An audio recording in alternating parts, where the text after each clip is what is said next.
ব্লগের প্রথমেই প্রত্যেককে জানাই শুভ নববর্ষের প্রীতি শুভেচ্ছা অভিনন্দন। আজ 15ই এপ্রিল, পয়লা বৈশাখ, নতুন বাংলা বছরের প্রথম দিন। যদিও বা ব্লগটা পোস্ট করতে আমার অনেকটাই দেরি হয়ে গেল। সেদিন ছুটির দিন ছিল। বাড়ি থেকে খাওয়া দাওয়া করে দুপুরবেলা আমরা রওনা দিলাম কলকাতার উদ্দেশ্যে। আজকে বাপি আমাদের সঙ্গে যাচ্ছে না, কারণ আরও একটা অনুষ্ঠান রয়েছে, ও সেখানে থাকবে। আর আমি সবাইকে নিয়ে একা একাই মনে অনেক সাহস নিয়ে চললাম নিউ আলিপুর রেড স্টার ক্লাবে, বিগত দিন যেখানে আমাদের অনুষ্ঠান ছিল। আজকে আমরা যাচ্ছি দক্ষিণেশ্বর হয়ে। রাস্তাঘাট মোটামুটি ফাঁকাই ছিল, আর কিছুক্ষণ পরেই আমরা পৌঁছে গেলাম প্রোগ্রাম স্পটে। ভালো আছো? অনেকদিন পরে ব্যাক করেছি। Welcome back. শরীর খারাপ ছিল, এখন ভালো আছিস তো? ভালো। এনে ভিডিও। এর আগের দিনও আমাদের এখানে অনুষ্ঠান ছিল, সেটা তোমরা হয়তো সবাই দেখেছো। সেদিনও আমার শরীর মারাত্মক খারাপ ছিল, আর পয়লা বৈশাখের দিন তো আরও বাড়াবাড়ি হয়েছিল। কিন্তু আমি সবসময় একটা কথা মনে করি, কমিটমেন্ট। কারণ আমার কাছে সবার থেকে বেশি মূল্য হচ্ছে কথার দাম। সেই কথা রাখতে জানতে হয়। এটা হয়তো আমি আমার বাবার থেকে শিখেছিলাম। যখন কাউকে আমি কোনো কথা দেব, মরে না গেলে সেই কথার আমি অন্যথা করব না। তাই যতই শরীর অসুস্থ হোক না কেন, আমি যখন কথা দিয়েছিলাম এই অনুষ্ঠানে আসব, টিম নিয়ে পারফর্ম করব, আর আমি এটুকুনি জানি শরীর খারাপ হোক বা যাই হোক না কেন, আমি যদি বসে যাই পুরো টিমটাই বসে যাবে। তাই আমাকে শক্ত থাকতে হবে, কারণ আমি যদি সবার সামনে দুর্বল হয়ে পড়ি, বাকিদেরকে আমি সাহস জোগাতে পারবো না। তাই আমি চেষ্টা করি সবসময় এনার্জেটিক থাকার, আর সবাইকে একইভাবে সেই এনার্জি দেওয়ার।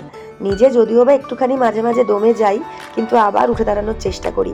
কারণ ওই যে বললাম, কমিটমেন্ট। কারণ আমার জন্য যদি কারোর অসুবিধা হয়ে যায় বা আমার জন্য যদি কোনো কাজ আটকে যায়, তাহলে আমি কখনো নিজেকে ক্ষমা করতে পারবো না। কারণ আমার কাছে কথার দাম সবার আগে, নিজের শরীরের থেকেও আগে। জানি হয়তো অনেকেই ভাববে পাগলের মতো বকছি, কিন্তু কি করব, ছোটবেলা থেকেই এমনটাই আমি। চেষ্টা করেও কখনো এই স্বভাব বদলাতে পারিনি। যে কোনো জায়গায় সময়ের আগে পৌঁছে যাওয়া। অনেকে হাসাহাসি করতো, তুই এত তাড়াতাড়ি এসে কি করিস রে? বিশ্বাস করুন, কিচ্ছু করি না। তাড়াহুড়ো করে দেরি করে যাওয়ার থেকে আগে গিয়ে অপেক্ষা করা ভালো। আমার বাবাকে দেখতাম, সকালে যখন অফিসের টাইম থাকতো, তারও কতক্ষণ আগে সে বেরিয়ে যেত। ভাবতো রাস্তাঘাটে যদি কোনো অসুবিধা হয়, তাহলে তো আমি সময়ের মধ্যে পৌঁছাবো না। তাই সবসময় হাতে সময় নিয়ে বেরোতো, আর আমিও সেরকম হয়েছি। কোথাও 8টা বললে 7:30টায় পৌঁছে যাই। গিয়ে যখন দেখি কেউ আসেনি, সবাই সময়ের অনেক দেরি করে এসেছে, তখন মনে মনে একটু রাগ হয়, আর ভাবি এর পরের বার থেকে আমিও দেরি করে আসব। কিন্তু আজ অবধি সেই দেরি করে কোথাও যেতে পারলাম না। কি জানি, বয়স তো বাড়ছে, কিন্তু আমার স্বভাব বদলাচ্ছে না। আর আগামী দিনেও বদলাবে কিনা সেটাও আমি জানি না। তবে এভাবেই চলতে থাকি। দিনের শেষে আয়নার দিকে চোখে চোখ রেখে তাকিয়ে থাকতে পারি, এটুকুই যা শান্তি। অনেক কথা বলে ফেললাম আজকে। কি জানি, হঠাৎ করে কথাগুলো জমেছিল মনের মধ্যে, তাই হয়তো আজকে ব্লগের মধ্যে শেয়ার করে দিলাম। সেদিন আমি বাড়ি থেকে কোনো খাবার করে নিয়ে যাইনি। ওই যে বললাম না, শরীরটা খারাপ ছিল। তাই সৌমজিতের মা, কাকিমা, তারপরে মোনা, ওরা সবাই কিছু না কিছু খাবার এনেছিল, আমরা সেগুলোই খাচ্ছিলাম। খাওয়া দাওয়া হয়ে যাওয়ার পর আবার আমাদের খিদে পেয়েছে। তাই ভাবলাম নববর্ষের দিন আমরা না হয় একটু খাওয়া দাওয়া করি। ওখান থেকে তো টিফিন দেবে, কিন্তু সেটা অনেকটা রাতে। তার আগে আমাদের খিদে পেয়েছিল, তাই ওখানে একটুখানি মুড়ি, চুরমুড় আর আলুর চপ আনা হয়েছিল। সেটাই এখন গ্রিন রুমে সবাই মিলে মেখে খাওয়া হবে। আসলে একটা করে নাচের পর আমরা অনেকক্ষণ ধরে গ্যাপ পাচ্ছিলাম, সেরকম কষ্টকর কিছু ব্যাপার ছিল না। তো সেই কারণে আমাদের অনেকটা সময় পরবর্তী নাচের জন্য রেডি হয়ে একেবারে টিফিন বক্সের মধ্যে এখানে চলছে একদম জমজমাট মুড়ি মাখা। সে যা স্বাদ হয়েছিল তা বলা বাহুল্য। আসলে যে কোনো সাধারণ জিনিসই ভালোবেসে সবাই মিলে একসঙ্গে খেলে তার স্বাদ কিন্তু দ্বিগুণ বেড়ে যায়।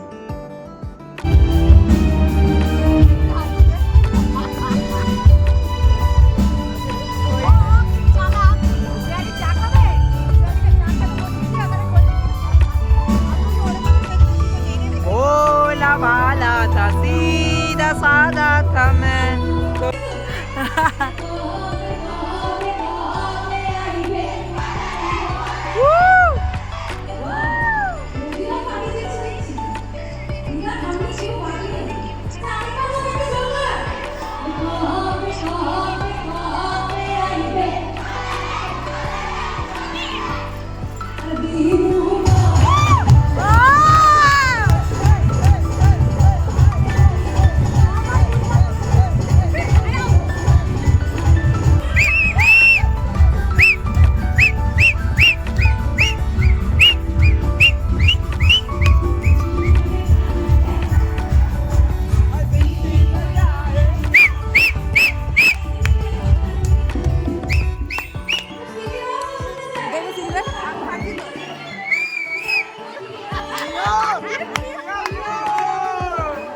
এটা আমার দুর্গার মালা খোল।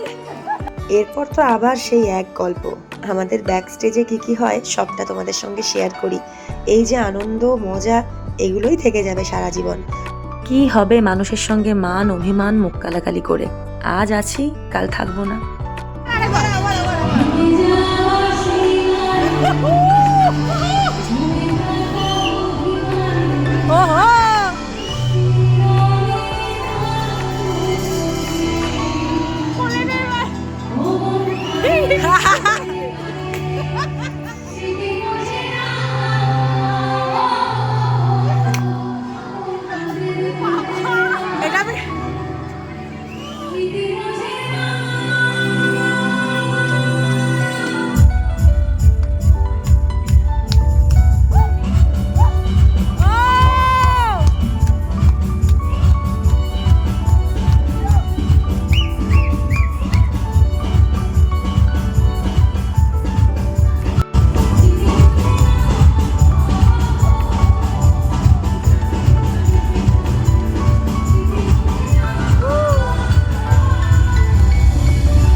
বর্তমানে আমরা যে সমাজে বাস করছি, আমাদের জীবনের কোনো স্থায়িত্ব নেই।